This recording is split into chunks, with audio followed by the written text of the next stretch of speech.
दोस्तों, मेरा नाम करीमा है और मैं पाकिस्तान की रहने वाली हूँ। अभी मेरी उम्र 21 वर्ष है और मैं अभी 12वीं क्लास में पढ़ाई करती हूँ। मेरे 12वीं क्लास के पेपर हो गए हैं और मेरे स्कूल की कुछ दिन की छुट्टियाँ चल रही है।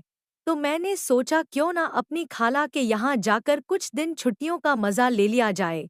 फिर मैंने अपने घर वालों से बात की कि मैं कुछ दिन के लिए छुट्टी मनाने खाला के यहाँ जा रही हूँ, तो घर वालों ने भी हाँ बोल दिया।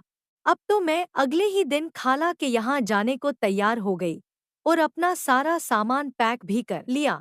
अब मैंने खाला को फ़ोन किया और बताया कि खाला जी, मैं आपके यहाँ कुछ दिन छुट्टियाँ बिताने आ रही हूँ।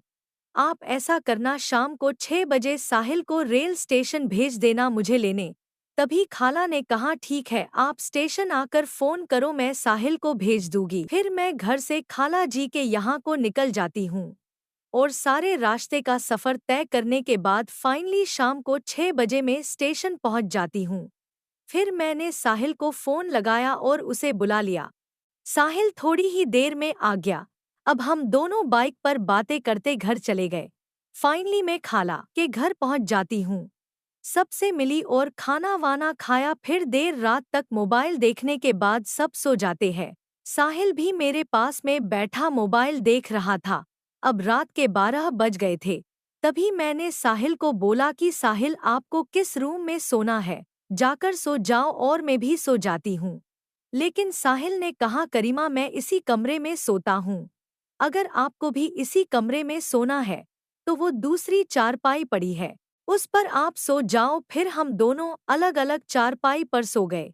जैसे ही रात के 3 बजे तो मुझे टॉयलेट लगा और मैं टॉयलेट करने के लिए उठती हूँ तो मैंने देखा कि साहिल चारपाई पर बिना कपड़ों के लेटा हुआ है और फोन में कुछ वीडियो भी देख रहा है। मैं अब चुपचाप से साहिल को देखती रही तो मुझे साहिल के फोन से लड़की के चीखने की आवाज आ रही थी, जैसे कोई किसी लड़की की स्टपनी बजा रहा हो।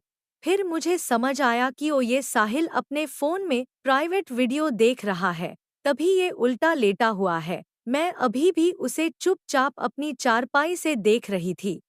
अब थोड़ी देर में साहिल ने जैसे ही सीधा होने के लिए करवट बदली तो मैंने देखा कि उसका काला घोड़ा टनाटन था। उसके घोड़े को देखकर तो मुझे भी स्टपनी पिलवाने का मन करने लगा, लेकिन वो रिश्ते में तो मेरा भाई लगता था। फिर मैंने सोचा हमारे मुस्लिम धर्म में तो खाला के लड़के के साथ निकाह भी हो जाता है, तो मैं इसके काले घोड़े को अपनी स्टपनी क्यों नहीं पिलवा सकती। अब मैं डेली यही सोचती थी कि आखिर साहिल के मोटे लंबे काले घोड़े का आनंद कैसे लिया जाए। फिर एक दिन साहिल स्कूल गया था और उसके स्कूल से आने का समय दोपहर 1 बजे का था। तो मैंने साहिल को फंसाने का एक आइडिया सोचा।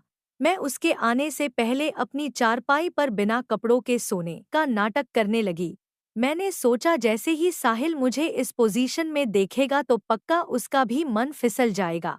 हालांकि वो कमरे में मुझे इस हालत में सोता देख अंदर नहीं आएगा, लेकिन उसकी नज़र मेरे पूरे शरीर पर तो पड़ ही जाएगी, जिससे वो मेरी तरफ आकर्षित होने लगेगा। फिर कुछ ही देर में साहिल आ जाता है और वो मुझे इस पोजीशन में देख भी लेता है, मगर जैसे ही वो ये सब देखता है तो वो कमरे से बाहर नहीं जाता।